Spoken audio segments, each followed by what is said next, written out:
news from Wall Street has shaken the American people's faith in our economy.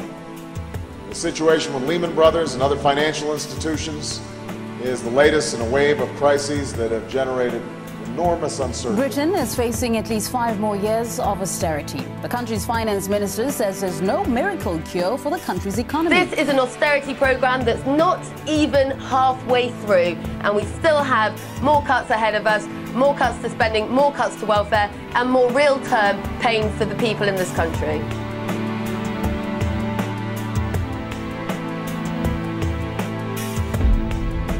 Well, there are many forces that help bring us to the crisis.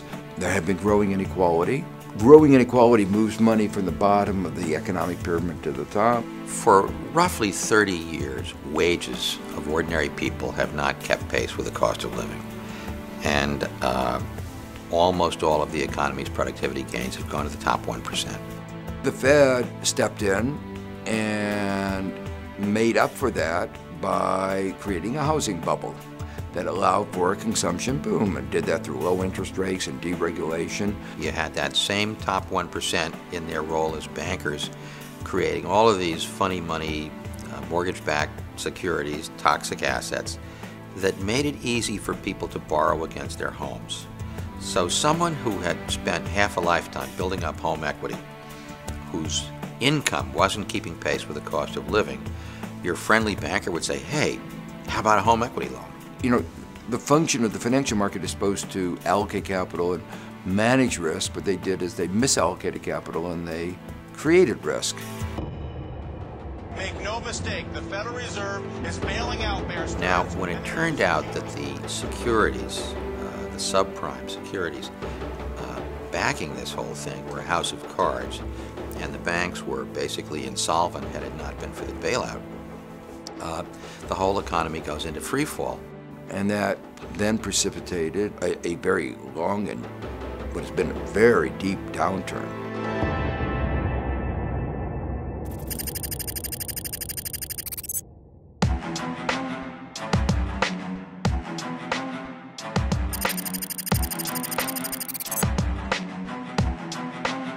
Austerity is not an act of God. Austerity is an economic and political direction that's been chosen and force-fed us by economic and political elites who have a vision of their own self-worth that's sort of overloaded with greed.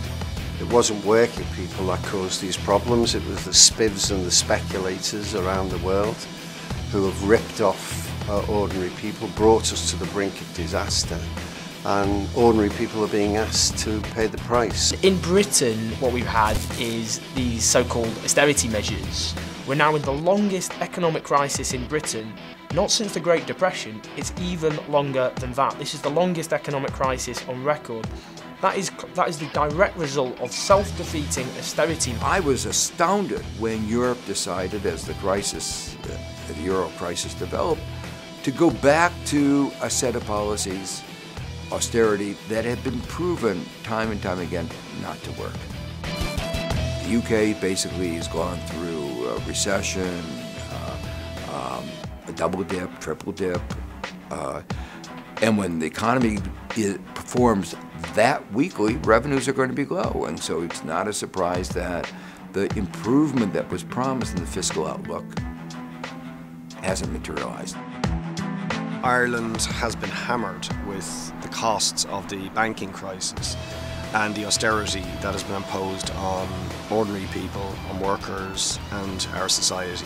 Poverty levels have risen dramatically. Unemployment is at 20%, youth unemployment is at 25%, and because of the enormous debts that have been imposed on the country to pay off the financial debts of banks and speculators, we are looking at probably another decade of severe austerity.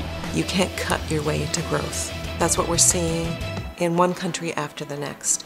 If the purpose of austerity is to reduce the deficit, what it's doing by cutting the public sector when the private sector is so fragile is slowing down the entire economy, throwing way too many people out of work, reducing purchasing power, reducing revenues to public coffers, and widening the deficit instead of cutting it. It's a fiscal fantasy to say that one group of private sector capitalists is going to create the wealth that's going to trickle down to everybody else. In fact, if anything, the last 30 years has shown us trickle down would work if it weren't for the sponges at the top. It's insane policy, and you wonder why smart people would pursue insane policy. And of course, that's about who has the power. People who have the power are the bankers. I call it a toxic idea because it's an idea that really has led to the destruction of economies. Youth unemployment in Spain of 50%, youth unemployment in Greece of 60%, decreases in Italy of GDP that are greater than the Great Depression. I mean, this is a phenomenal record of failure, and yet the policies are not being abandoned. This crisis has become an opportunity to the right to dust off all the things they always wanted to do but never previously thought were politically possible. They're stuck in zombie policies. The policies that should have died with the crisis have become the undead. We can't seem to kill them off fast enough. They keep coming back in ways that are actually crippling the healthy part of the economy. And those policies are drive down wages, make unions irrelevant because that's part of the low wage policy, crank up profits, drive up the stock market. That's just bubble economics. That's as volatile as it gets. You increase inequality, you increase the volatility of your economy. And they say, well, things haven't turned out as well as we thought. Well, you thought, but anybody looking at the knowledge of how austerity works would have told you and did tell you that this was what was going to happen. The only way this is going to change is if we use democratic politics to educate people and kick out the people who are bringing us austerity and elect people who are bringing us possibility.